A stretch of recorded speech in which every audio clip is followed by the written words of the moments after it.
puisqu'on va reparler du film Contagion que nous avons vu avec Toz. Et est-ce que vous avez vu aussi, David et Vélian, le film Contagion Non, de 2011, non, réalisé malheureusement. par Steven Soderbergh? Il y a Avec un très putain de longtemps. casting. Hein. Un putain de casting de ouf. Attendez, le casting, il y a Matt Damon, il y a Kate Winslet, bon, il y a Marion Cotillard qui surjoue un petit peu dans tous les films, mais bon, elle est quand même là. Il y a Lawrence Morpheus Fishburne, quoi. Il y a Jude Law, enfin, il y a vraiment un casting de ouf, quoi. Il y a Gwyneth Paltrow, Ouais. il y a plein de célébrités. Hein. Rien que pour le casting, il faudrait voir le film. Ah, ça demande. Il y en a qui l'ont pas vu sur l'IRC, tu vois. Ça parle de quoi? Ça parle Contagion. exactement de ce qu'on est en train de vivre, mais la seule différence, c'est que la maladie est plus vénère, puisqu'elle fait entre 20 et 30% de morts, donc au moins 10 fois plus que le coronavirus. Donc faut savoir que le film est non disponible sur l'immense majorité des plateformes de streaming, même légales, à ce que j'ai compris. Illégalement, j'ai réussi à le trouver. Ouais, t'as réussi à le trouver où? J'ai dû chercher. Pourquoi tout le monde en parle, justement, c'est que le scénario était presque prophétique. C'est une source Justras qui vient d'une chauve-souris près de Macao, donc ville chinoise, même si c'est un statut assez particulier vu que c'est une ville casino et que ça en fait un endroit particulier, c'est quand même une ville chinoise, donc ça vient pas de la région de Wuhan, mais c'est quand même une souche Justras qui vient d'une chauve-souris d'une ville chinoise. Pas mal. Et qui se répand très facilement. Et là, par contre, la grosse différence, c'est justement, comme je vous disais, la mortalité. Donc, le casting très bon. La réalisation, elle est sobre, mais elle est anxiogène à souhait. Vraiment beaucoup de réalisme dans le traitement du sujet. Concernant la réalisation, quand je dis anxiogène, c'est notamment tous les inserts. Alors, les inserts, c'est les gros plans sur des objets ou des parties du corps. Et donc, ça suffit généralement à ce qu'on suive la propagation de la maladie sans qu'un seul mot soit prononcé. Donc, j'ai trouvé ça vraiment très très efficace. Mais alors justement, il y en a qui ont reproché le pendant négatif du réalisme, c'est que le traitement de la pandémie, dans le traitement de cette pandémie, c'est que ça nuit parfois au rythme.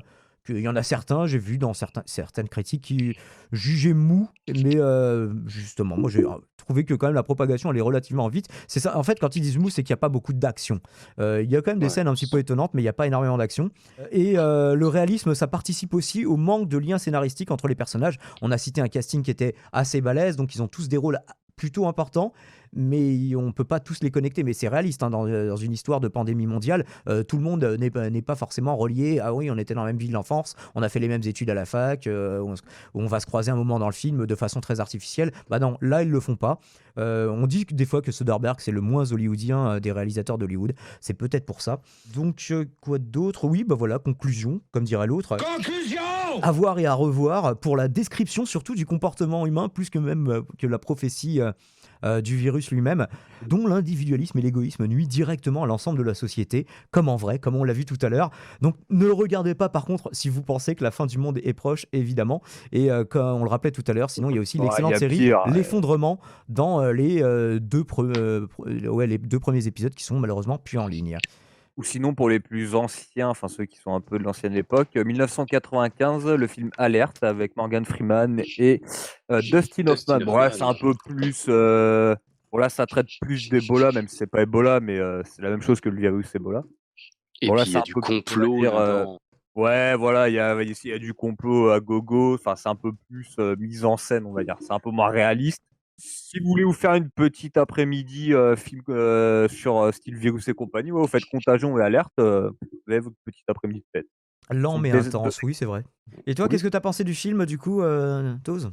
Moi, j'ai adoré. Enfin, je l'avais déjà vu avant, j'avais adoré, mais alors, en développant on va un petit dire peu ce plus. qui... ouais, on va dire, aujourd'hui, maintenant, ce qui...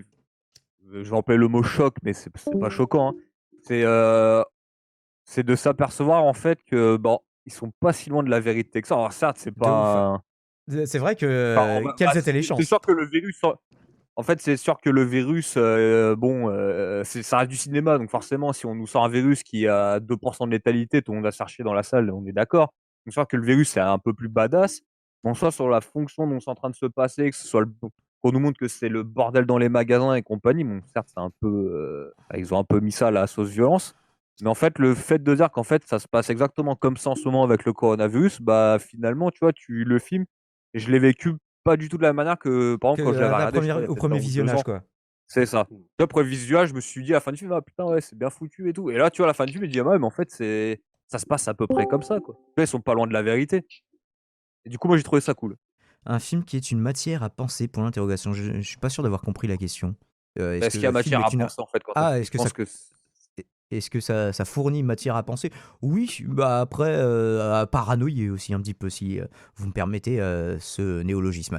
Vous vouliez pas non plus qu'il l'appelle Covid-19 avec les villes exactes non plus? Bah si, Guedgrel, moi j'aurais préféré que ça vienne de Wuhan, qui nous explique tout. Mais c'est marrant ah, mais d'ailleurs à la en fin comment fait, il remonte le fil du virus, d'ailleurs. ouais. Bah, en fait, en vrai, le film, tu mets un virus un peu moins badass, enfin, tu le côté un peu cinématographique histoire de rendre le truc intéressant, tu à peu près ce qui se passe actuellement avec le coronavirus, hein. Complètement.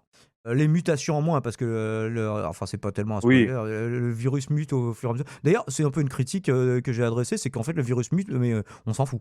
Ça a pas d'incidence sur le reste du scénario, quoi.